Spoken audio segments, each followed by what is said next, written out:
Yogi berteriak, berusaha kabur. Tapi dua karyawan lain yang selama ini terlihat patuh menyergapnya dari belakang. Mereka bukan manusia biasa. Kulit mereka pucat, mata kosong, dan tubuhnya dingin seperti mayat. Yogi diseret masuk dapur. Dan malam itu, tidak ada lagi yang melihat Yogi.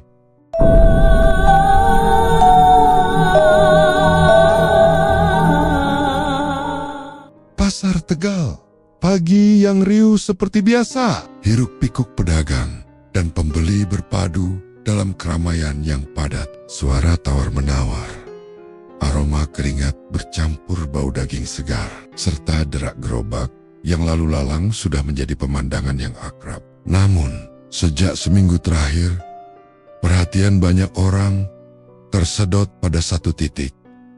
Warung sate baru yang berdiri di pojok timur pasar. Warung itu sederhana, hanya berdinding triplek dan beratapkan seng. Namun, ada satu hal yang membuatnya berbeda. Keramaian yang tidak wajar. Setiap hari, sejak sebelum subuh, sudah ada antrean panjang di depan warung itu. Dan setiap orang yang keluar dari sana selalu berkata sama. Enak banget, satenya beda. Lezatnya nggak masuk akal.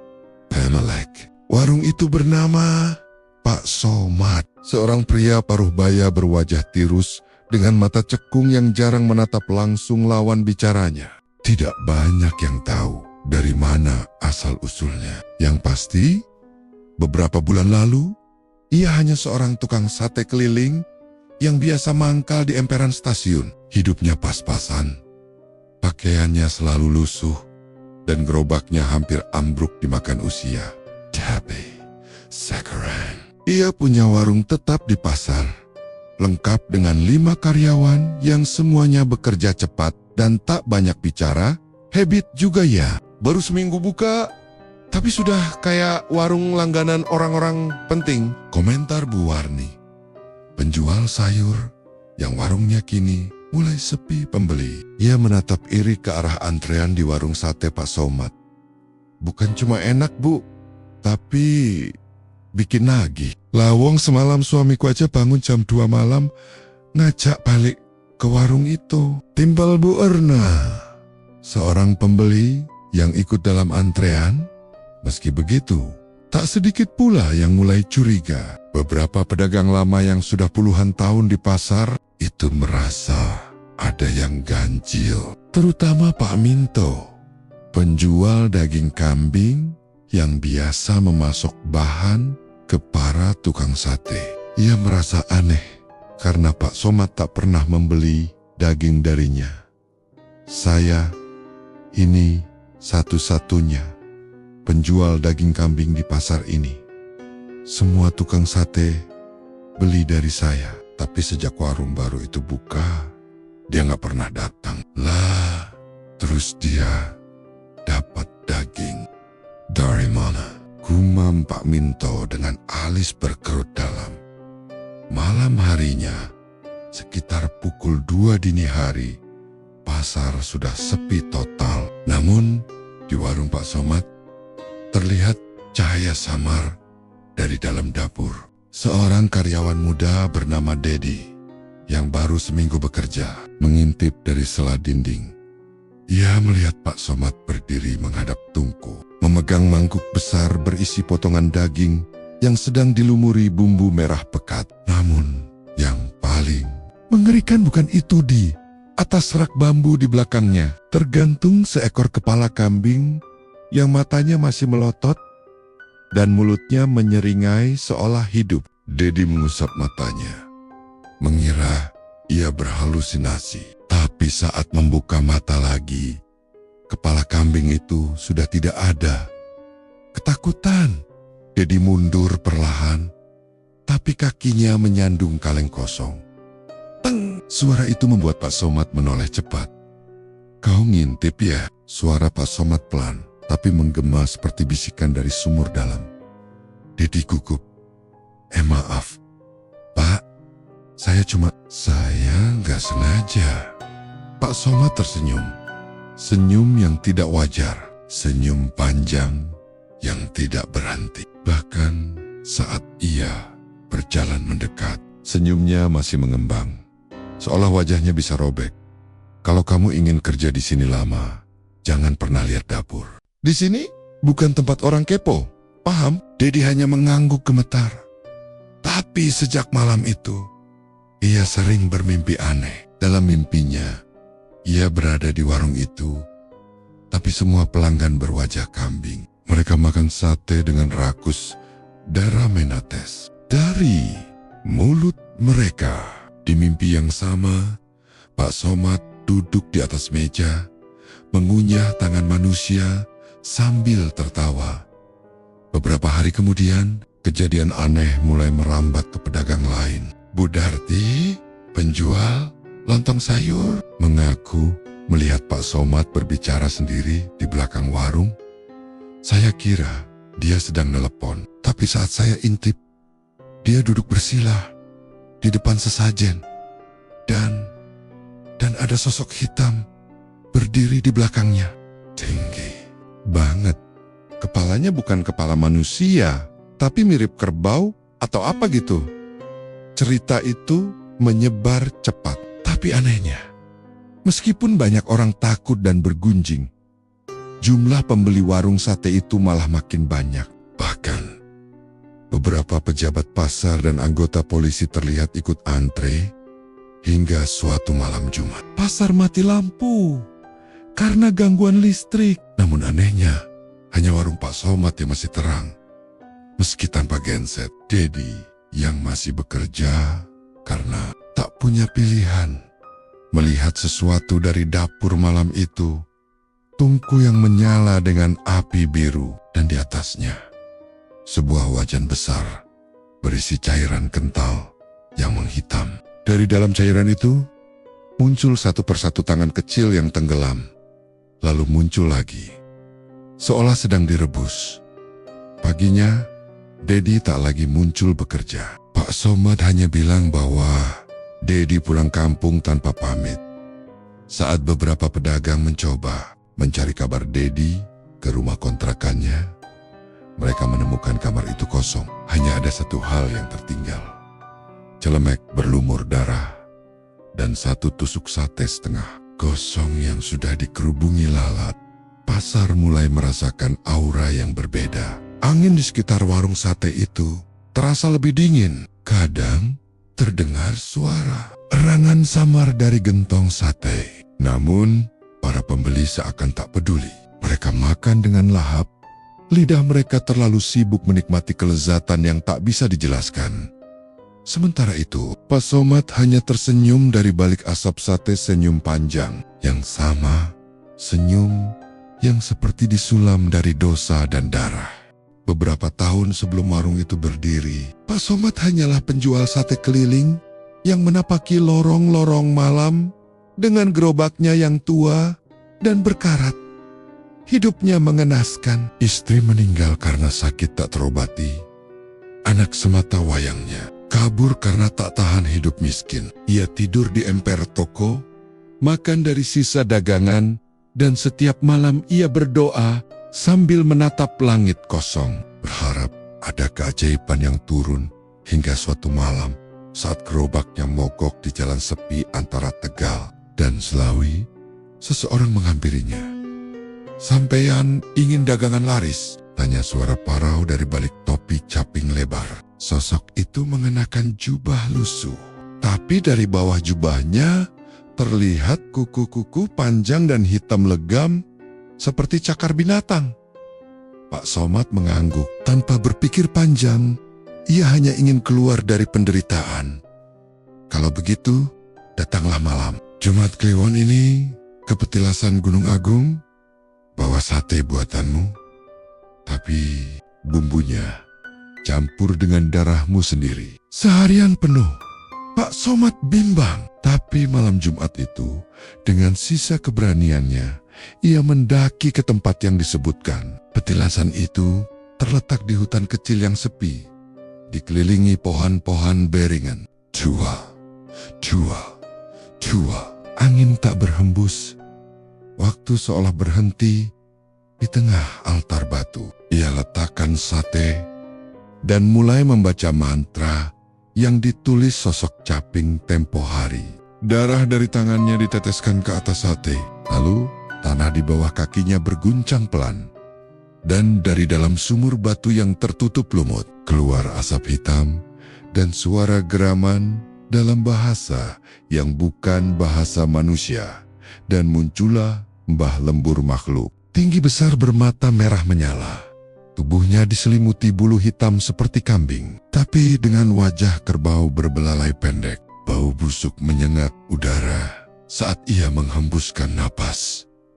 "Siapakah kau?" tanya Pak Somad dengan tubuh gemetar.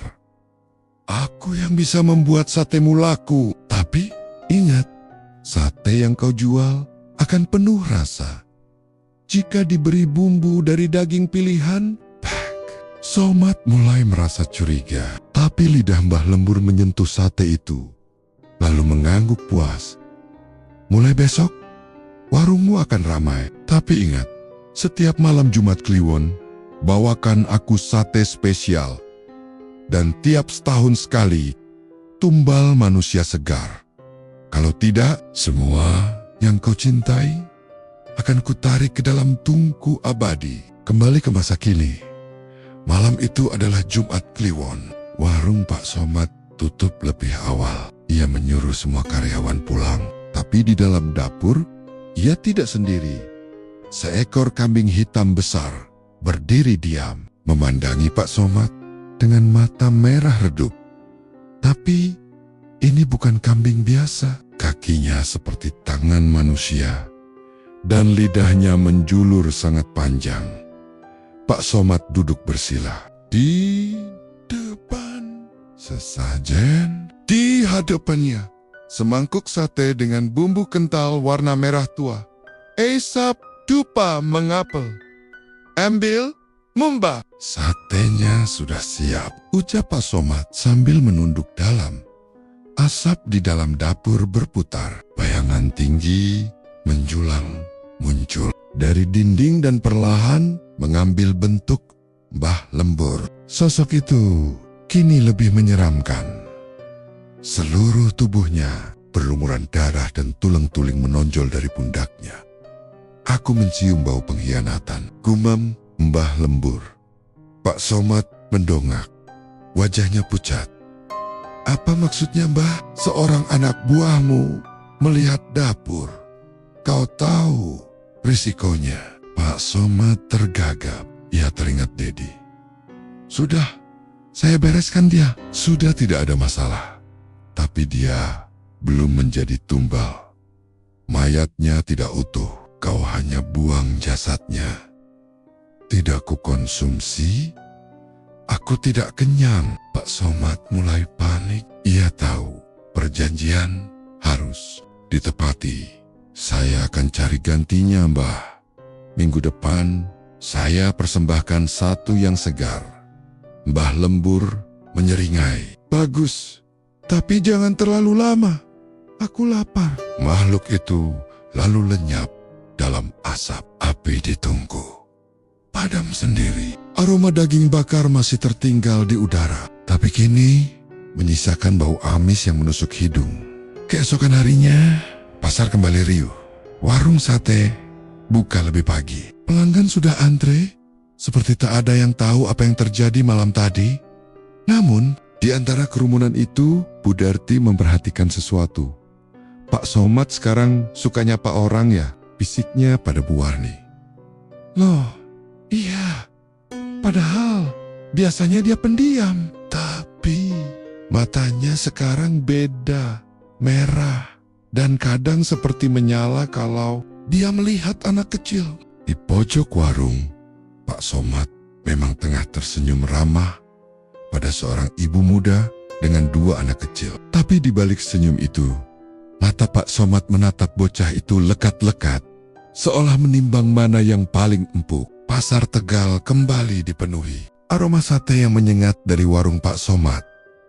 Asap mengepul sejak pagi, dan antrean mengular seperti biasa. Tapi hari itu, seorang bocah laki-laki kecil kurus kotor, mengenakan kaos robek berjalan pelan, menyusuri lorong pasar sambil menenteng gitar kecil mainan. Namanya Rino. Usianya tak lebih dari 9 tahun. Ia biasa mengamen bersama kakak Rehan yang hari itu sakit dan tidak bisa ikut. Sejak pagi, Rino menyusuri pasar, menyanyikan lagu seadanya demi recehan untuk beli bubur dan obat. Namun, sejak siang itu, Rino tak pernah terlihat lagi. Semula, orang-orang tidak curiga. Boka, Tanggamon, kadang berpindah-pindah tempat. Tapi saat sore menjelang malam dan Rino belum juga pulang, Bu Tatik, ibu pemilik warung kecil yang sering memberi makan Rino, mulai gelisah, aneh. Biasanya Rino pasti mampir kalau lewat depan warungku. Tadi dia sempat nyanyi di depan lapak si Udin. Terus kemana? Kabar hilangnya Rino menyebar cepat. Wajah bocah itu segera menempel di dinding pasar lewat selebaran lusuh. Banyak yang mengaku melihatnya terakhir kali masuk ke warung sate Pak Somad. Tapi tak seorang pun melihat dia keluar. Lah iya, tadi siang saya lihat dia dipanggil Pak Somad, dikasih sate gratis, katanya. Terus masuk ke dalam dapur. Buja, Pak Udin penjual sandal. Aku juga lihat. Si Rino sempat duduk di bangku paling pojok. Habis itu, ya nggak tahu, sahut yang lain. Namun saat ditanya, Pak Somad hanya tertawa pendek. Mana saya ingat, banyak anak kecil makan di sini. Mungkin dia lupa jalan pulang. Jawaban itu justru membuat warga makin resah. Apalagi malam itu, Ibu Rino bermimpi aneh. Dalam mimpinya, Rino duduk di dalam ruangan gelap, menangis dengan tubuh kotor dan berlumur darah. Suaranya lirih. Bunda, Rino di sini, dingin, sakit, Bun. Mimpi itu membuatnya terbangun dengan napas tersengal. Ia lari ke pasar dini hari itu juga, menuju warung sate yang sudah tertutup. Ia berdiri di depan warung, memandangi pintu kayu yang gelap dan terkunci rapat. Tapi dari sela-celah dinding, ia mendengar suara aneh seperti bunyi pisau yang mengiris, tulang, dan sayup-sayup. Ada suara anak kecil merintih. Dengan jantung berdetak kencang, ia mengetuk pintu. Pak Somad, Rino di dalam ya? Pak, bukain. Tak ada jawaban. Tapi suara dari dalam itu berhenti mendadak. Lalu sunyi. Yang terdengar hanya derit angin menyapu atap seng warung. Pagi harinya, polisi datang. Laporan orang hilang sudah diterima dan beberapa saksi menyebut warung Pak Somad sebagai lokasi terakhir. Namun saat aparat menggeledah, tidak ditemukan apa-apa. Dapper, bersih. Gentong sate hanya berisi sisa kuah dan daging mentah. Lihat saja, Pak. Semua lengkap izinnya. Nggak ada yang aneh di sini, kata Pak Somad dengan senyum tipis. Salah satu petugas sempat membuka lemari kayu di sudut dapur. Tapi hanya berisi bumbu dan tusuk sate. Namun saat ia menutup pintu lemari, terdengar bunyi lirih, seperti tangisan dari bawah lantai. Ia berjongkok dan memukul-mukul ubin, tapi tidak menemukan rongga. Mungkin cuma suara tikus, ujar rekannya sambil menepuk bahu. Dan kasus pun menggantung. Tidak ada bukti, tidak ada mayat, hanya cerita dan kecurigaan. Malamnya, Bu Tatik kembali bermimpi. Kali ini lebih nyata. Ia melihat warung sate dalam kegelapan. Hanya ada satu tungku besar menyala dengan api biru. Di atasnya, sebuah gentong raksasa mendidih. Di dalamnya, terlihat tulang-tulang kecil terapung. Lalu muncul wajah Rino dari dalam rebusan itu. Matanya terbuka, menatap lurus, dan mulutnya berbisik. Satenya enak, karena ada aku, Bu Tatik. Bu Tatik terbangun sambil menangis. Namun siapa yang mau percaya pada mimpi? Bahkan saat ia cerita pada orang pasar, sebagian menertawakannya. Tapi malam-malam berikutnya, aroma sate dari warung itu makin menyengat. Kadang tercium seperti daging terbakar, dicampur bau rambut gosong. Beberapa pedagang mulai merasa mual tiap lewat warung itu. Namun, anehnya, pelanggan justru bertambah. Sementara itu, Pak Somad duduk sendiri di bangku belakang warung. Di tangannya, sepotong tusuk sate yang baru dibakar. Ia menatapnya dalam-dalam sebelum menggigit perlahan. Dari balik asap sate, ia bisa mendengar suara Rino samar menyanyikan lagu anak-anak. Lagu itu bergema di dalam telinganya, seperti pengingat bahwa satu tumbal telah tertelan dan rasa sate hari ini akan jadi luar biasa. Senyum lebar kembali merekah di wajah Pak Somad dan pasar kembali sibuk seperti biasa, seolah tak ada bocah yang hilang. Pagi itu, pasar Tegal seperti biasa ramai oleh hiruk-pikuk pedagang dan pembeli. Di sudut timur, warung sate Pak Somad kembali penuh antrean. Tak peduli isu bocah hilang atau deses-desis, suara aneh di malam hari, pelanggan tetap datang, seolah tak tergoyahkan oleh gosip. Namun pagi itu, seorang pelanggan baru muncul. Namanya Pak Gunarto. Lelaki paruh baya, berkacamata tebal, seorang pemeriksa kesehatan pangan dari dinas kabupaten yang biasa menyamar sebagai pembeli. Sudah lama ia mendengar isu tentang warung sate Pak Somad yang terlalu laris dan terlalu Sebagai petugas, ia tahu bau tidak enak biasanya tersembunyi di balik pujian berlebihan.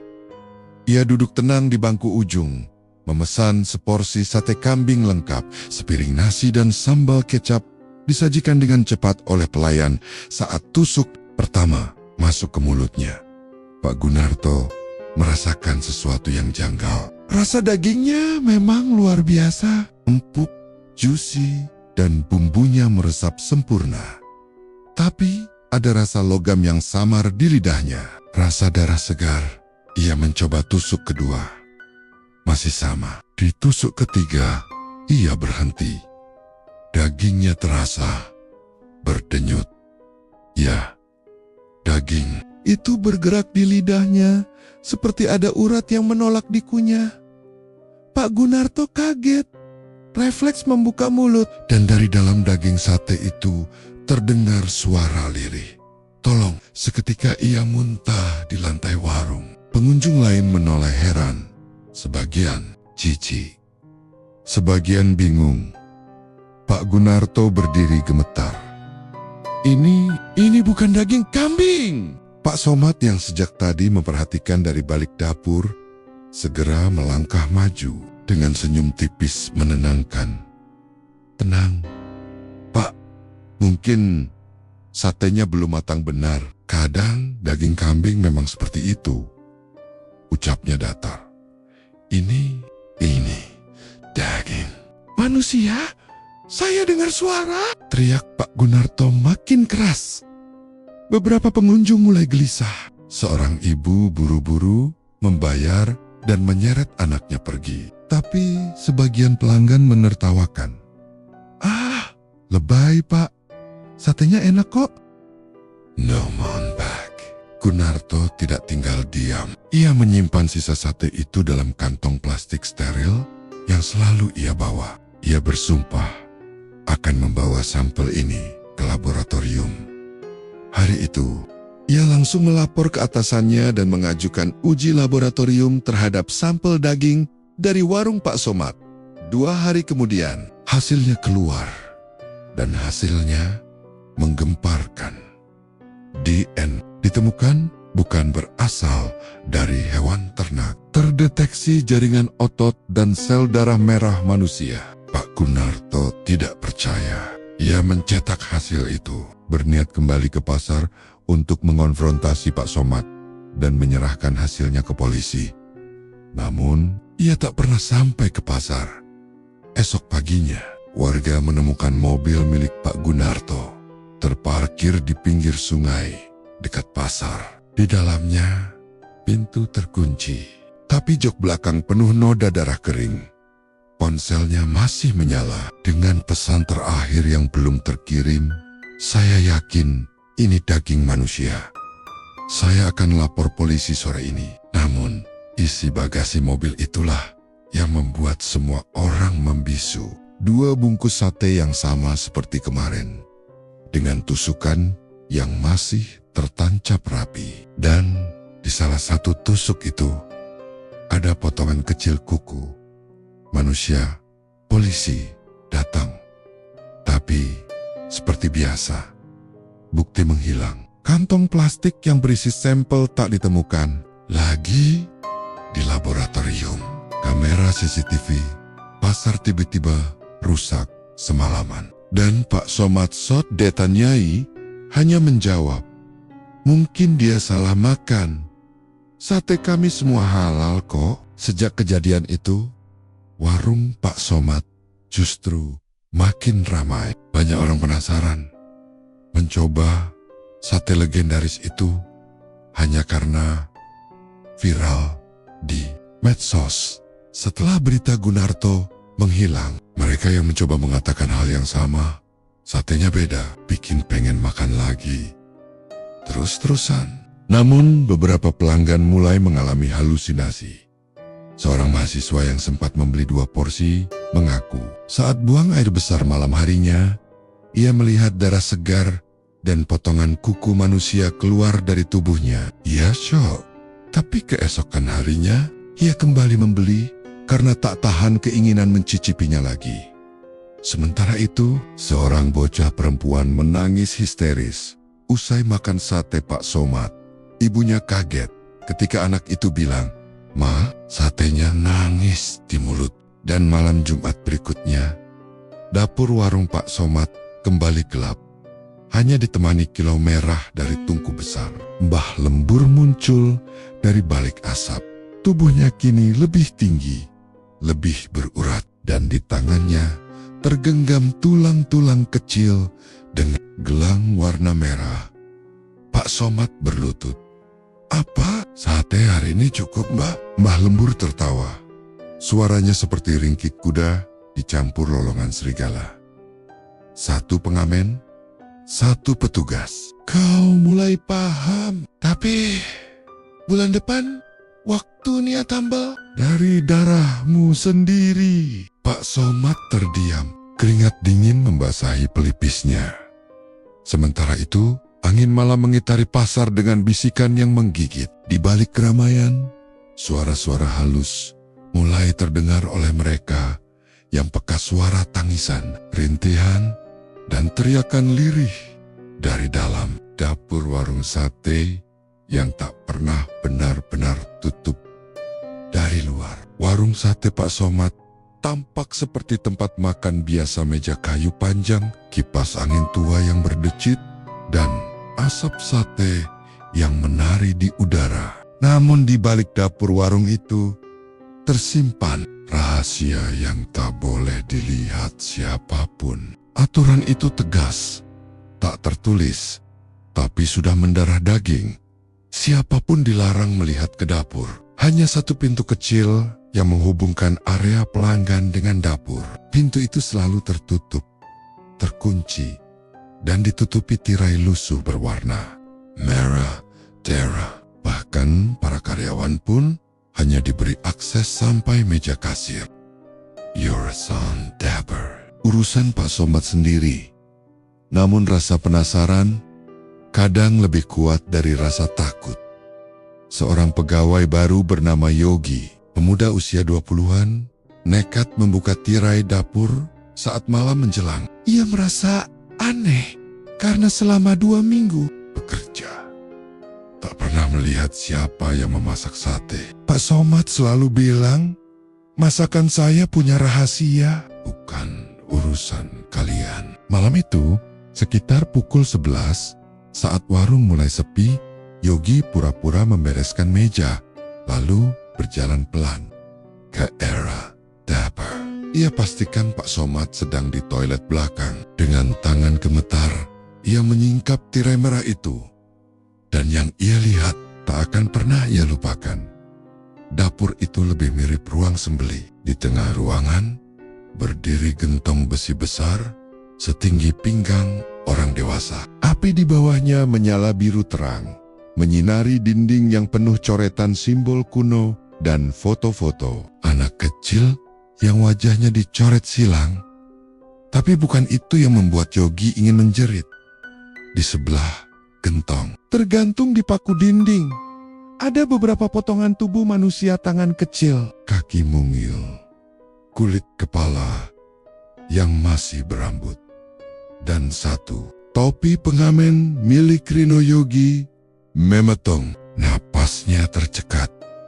Jantungnya seperti berhenti berdetak. Lalu ia mendengar suara lirih dari dalam gentong. Sakit, panas. Itu suara anak-anak. Rintihan pelan, seolah mereka masih hidup. Direbus perlahan, Yogi memundurkan badan hendak kabur. Tapi suara lain menyusul. Tolong kami, tolong. Ia tak tahan. Ia lari keluar, tapi belum sampai ke pintu utama. Tangan Pak Somad mencengkeram bahunya keras. Sudah saya bilang, jangan pernah lihat dapur. Wajah Pak Somad berubah. Senyumnya tak wajar. Matanya merah. Dan dari celah bibirnya, darah hitam menetes. Ia mendorong Yogi hingga jatuh tersungkur. Mau tahu? Sekarang kamu jadi bagian dari dapur itu. Yogi berteriak, berusaha kabur. Tapi dua karyawan lain yang selama ini terlihat patuh menyergapnya dari belakang. Mereka bukan manusia biasa. Kulit mereka pucat, mata kosong, dan tubuhnya dingin seperti mayat. Yogi diseret masuk dapur. Dan malam itu, tidak ada lagi yang melihat Yogi. Esok paginya, para pedagang sempat bertanya-tanya, "Loh, Yogi kemana? Kemarin sore masih jaga kasir." Pak Somad menjawab dengan ringan. Katanya pulang kampung, ibunya sakit keras, dan semua orang mengangguk. Seperti dibutakan sesuatu. Bahkan, Butatik yang biasanya curiga, ikut percaya. Namun, satu orang tidak. Sinta, karyawan magang yang baru diterima seminggu lalu, merasa ada yang janggal. Ia menemukan topi milik Yogi tergeletak di bawah meja, penuh noda darah di bagian dalam. Malam harinya, Sinta menyelinap masuk ke warung yang sudah tutup. Ia mencoba menyingkap tirai merah itu, tapi baru saja tangannya menyentuh kain itu, ia mendengar bisikan halus. "Pergi, sebelum kamu ikut dimasak." Sinta mundur ketakutan. Ia memutuskan keluar dan melapor ke Satpam Pasar. Tapi saat ia kembali ke tempat itu dengan Satpam, pintu warung terkunci rapat dan suasana sudah gelap total, seolah tak ada apa-apa. Beberapa hari kemudian, warung tetap berjalan normal. Pelanggan tak berhenti berdatangan, tapi Sinta tidak terlihat lagi. Banyak yang bertanya, "Sinta mana? Kemarin masih kerja." Loh, dan Pak Somad seperti biasa hanya menjawab dengan senyum yang tak pernah jujur. Pulang kampung juga.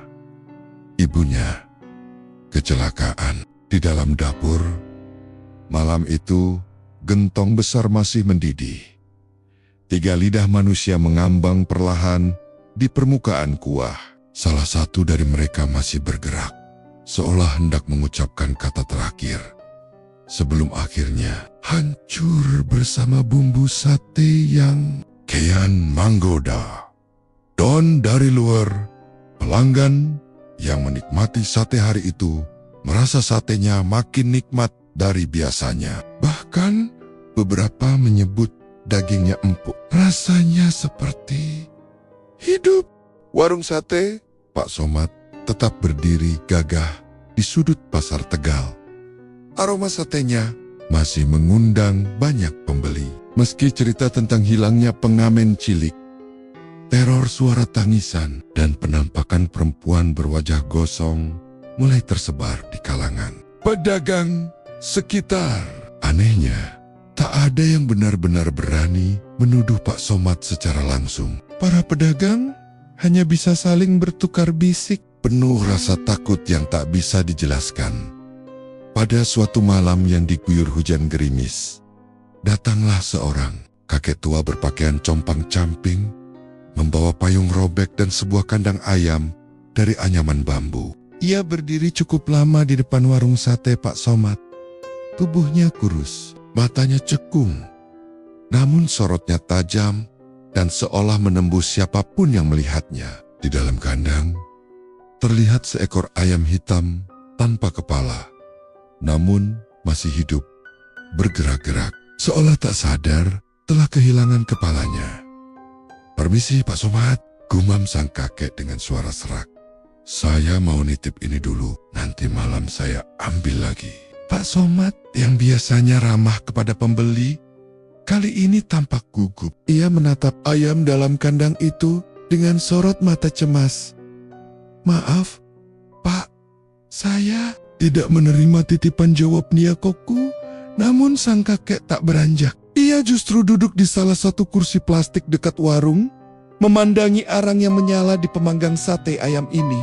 Pernah hidup di alam lain, tapi kini tersesat di sini karena panggilan seseorang dari pasar ini. Dan saya tahu siapa yang memanggilnya.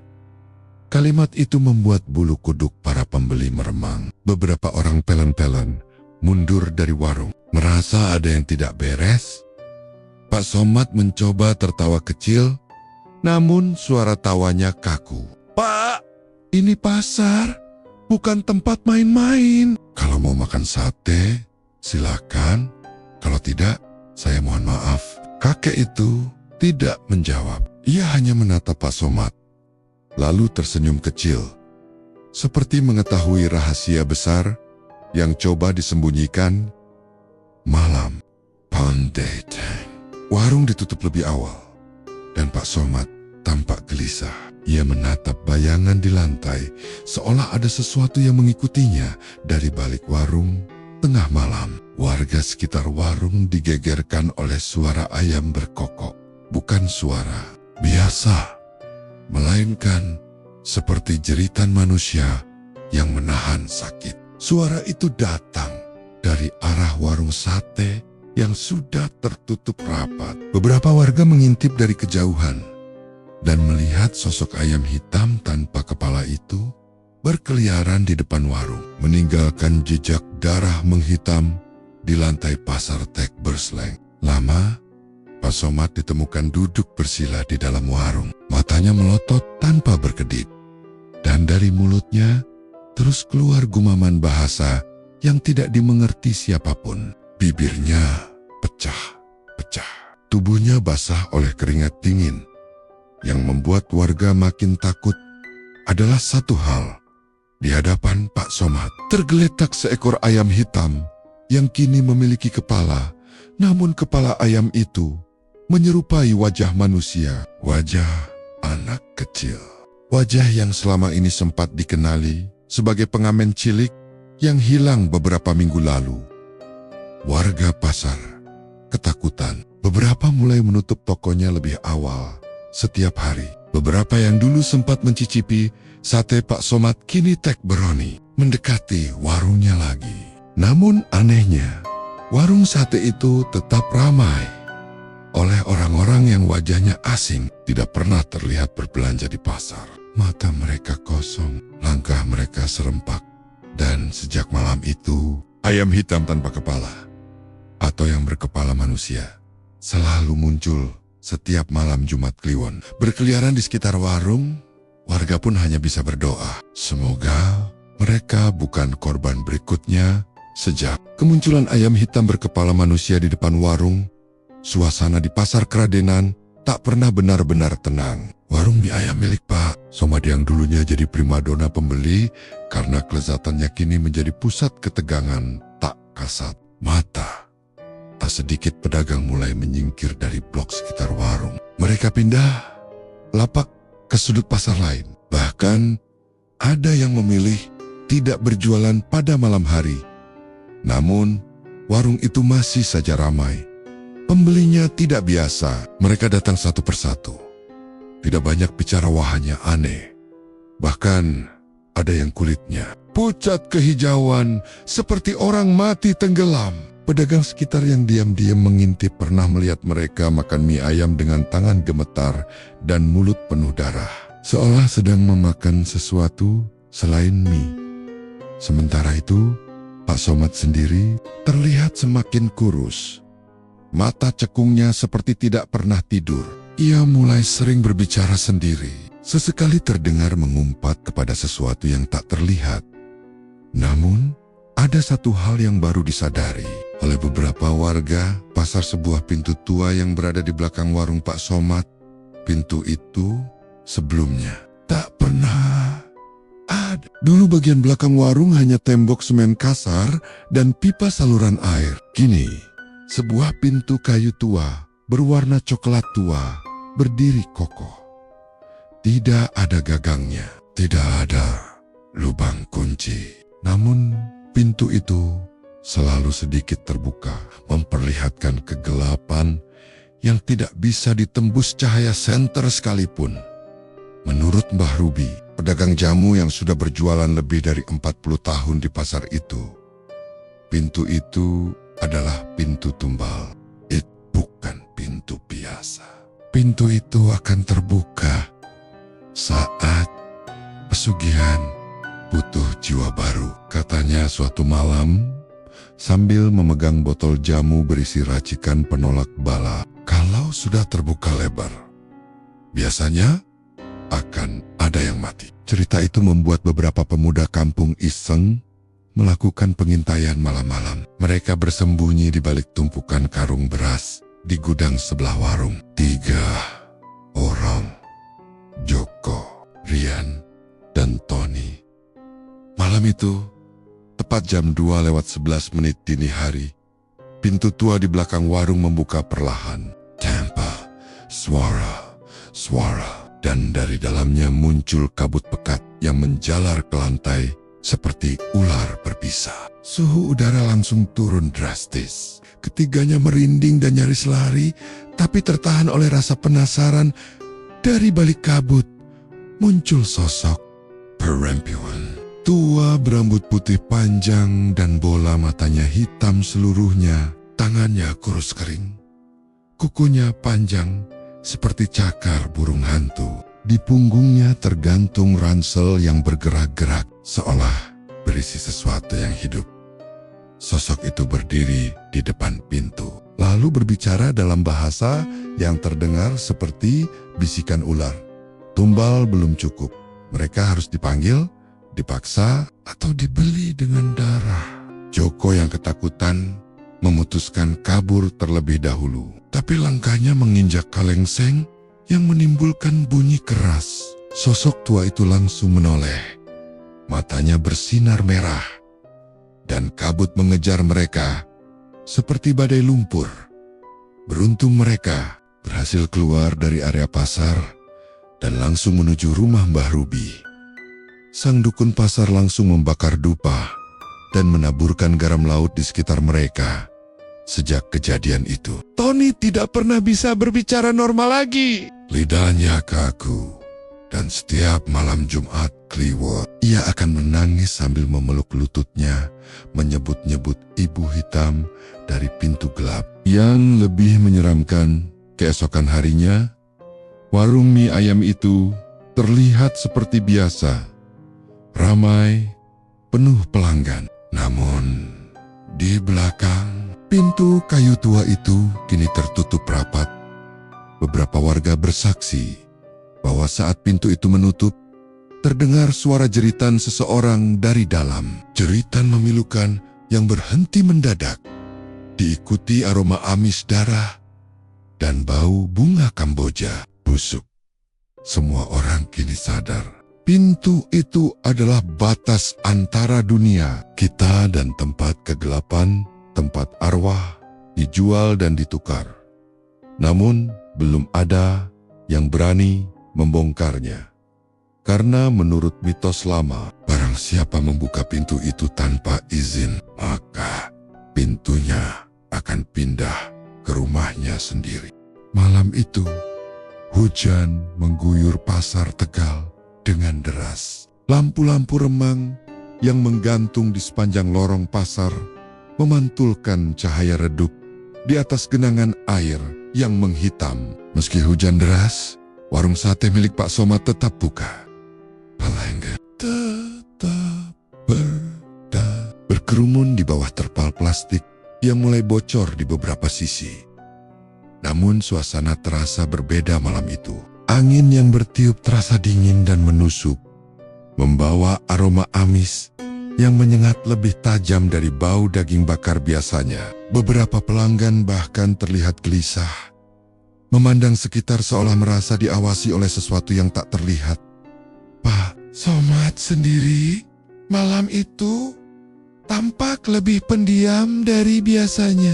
Senyum ramahnya yang biasanya menyapa setiap pelanggan menghilang. Ia hanya fokus membakar sate-satenya dengan mata sesekali melirik ke arah dapur di belakang warung. Tak ada yang tahu, di balik dinding triplek warung itu tersimpan rahasia mengerikan. Sebuah kuali besar berisi cairan merah pekat yang terus mendidih pelan seperti darah. Konon, menurut bisik-bisik warga sekitar, tak ada seorang pun yang pernah melihat Pak Somad membeli daging dalam jumlah besar di pasar. Namun, stok satenya seolah tak pernah habis. Bahkan, saat warung lain kehabisan bahan, banyak yang mulai curiga. Namun tak ada yang berani bertanya langsung. Semua takut, sebab tiap orang yang bertanya menghilang tanpa jejak. Pada suatu malam yang lengang, seorang penjaga malam pasar yang dikenal dengan nama Pak Jari mendekati warung sate itu. Ia penasaran ingin tahu apa sebenarnya yang terjadi di dapur belakang. Saat itu warung tampak tutup, tapi dari celah kayu belakang tampak nyala api masih berkobar. Dengan hati-hati, Pak Jari mengintip. Yang dilihatnya membuat darahnya membeku. Di dekat kuali besar yang mendidih itu berdiri sosok hitam tinggi besar, dengan tubuh seperti dililit kain kafan kotor, namun basah dan meneteskan cairan merah. Kepalanya botak, dengan wajah yang seperti tak memiliki mata, hanya dua rongga gelap yang memandang kosong ke arah kuali. Tangan sosok itu panjang menjulur, mengaduk kuali berdarah dengan tongkat besi berujung kait, sambil melantunkan suara lirih seperti doa dalam bahasa yang tak dimengerti. Pak Jari menahan napas, tapi langkah kakinya yang tanpa sengaja menyenggol kaleng membuat suara nyaring. Sosok hitam itu berhenti mengaduk, kepalanya perlahan menoleh. Dan dalam sekejap, semuanya menjadi gelap.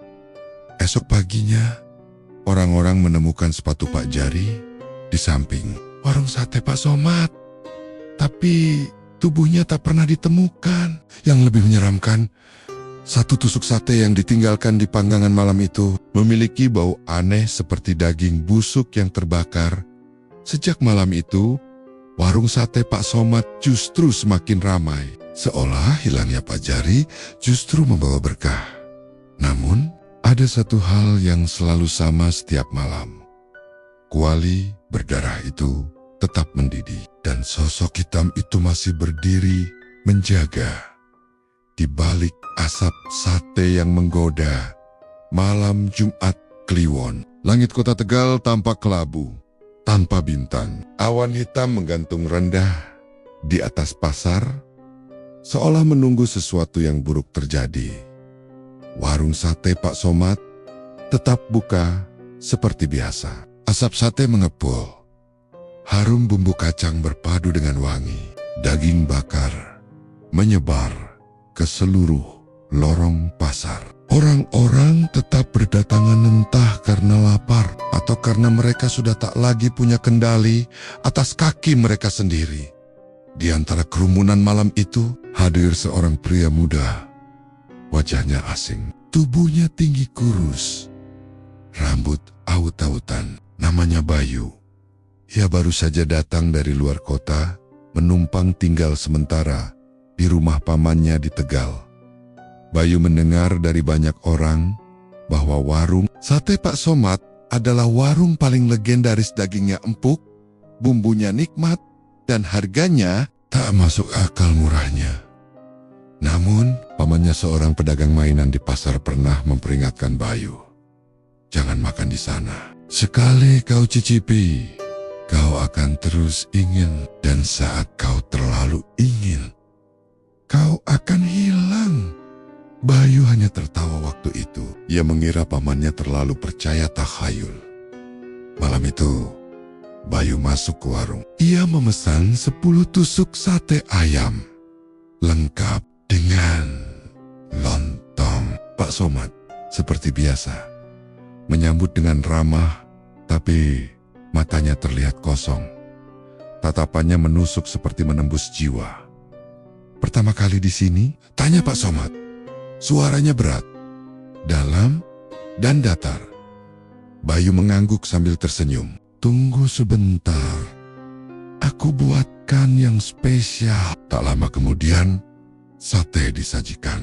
Dagingnya berwarna coklat kemerahan, tak seperti ayam biasa, namun sangat menggoda. Aroma satenya membuat Bayu menelan ludah. Ia makan dengan lahap. 1 tusuk, 2 tusuk, 3, hingga 10. Tapi rasanya terlalu enak, terlalu sempurna. Bayu memesan 10 lagi. Saat itu, salah satu pelanggan lain, seorang ibu tua yang tampak linglung, membisikkan sesuatu pelan tanpa menoleh. "Kalau kau sudah makan 20 tusuk, itu artinya kau siap dikorbankan." Bayu menoleh. "Ibu." Tua itu sudah tak ada. Ia menengok ke sekeliling. Semua pelanggan menatap kosong ke arah piring masing-masing, seolah mereka semua makan dalam kondisi setengah sadar, dikendalikan sesuatu yang tak kasat mata. Perut Bayu mulai terasa mual. Ia berdiri dan berjalan ke belakang, mencoba mencari toilet. Tapi suara Pak Somad menghentikannya. "Jangan ke belakang." Bayu tetap nekat. Ia membuka pintu kayu belakang warung dan langkahnya langsung terhenti. Di sana, ia melihat kuali. Itu kuali legendaris yang terus mendidih meski tak ada api di bawahnya. Bau anyir darah menyengat hidungnya. Sosok hitam tinggi besar berdiri di dekat kuali. Punggungnya membelakangi Bayu, namun perlahan menoleh. Bayu melihat wajah itu bukan wajah manusia, melainkan tengkorak berselaput darah, dengan mata berwarna merah menyala, dan mulut robek lebar sampai ke telinga, tersenyum mengerikan. Seketika, Bayu berbalik lari. Namun saat ia membuka pintu, warung sudah kosong. Tak ada pelanggan, tak ada suara pasar. Hanya kesunyian dan jeritan halus, seperti orang yang dicekik dari kejauhan. Bayu melihat ke arah meja tempatnya makan. Di atas piringnya tersisa 1 tusuk sate yang belum ia makan. Di sampingnya ada tulisan dengan darah. 1 tusuk lagi, lalu kau jadi milikku. Tiba-tiba tubuh Bayu bergerak sendiri. Tangannya gemetar, mengambil sate terakhir. Mulutnya terbuka tanpa bisa ia cegah. Dan sebelum sate itu menyentuh lidahnya, semuanya berubah menjadi gelap. Keesokan harinya, seorang pedagang menemukan baju Bayu tergantung di tiang dekat warung sate. Di dalam sakunya hanya ada uang receh dan sebuah catatan kecil. Daging sate ini bukan ayam. Namun malam itu, warung tetap buka seperti biasa.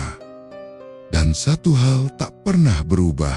Kuali berdarah tetap mendidih. Sosok hitam tetap menjaga. Dan Pak Somad masih menyambut pembeli-pembeli berikutnya dengan senyuman kosong.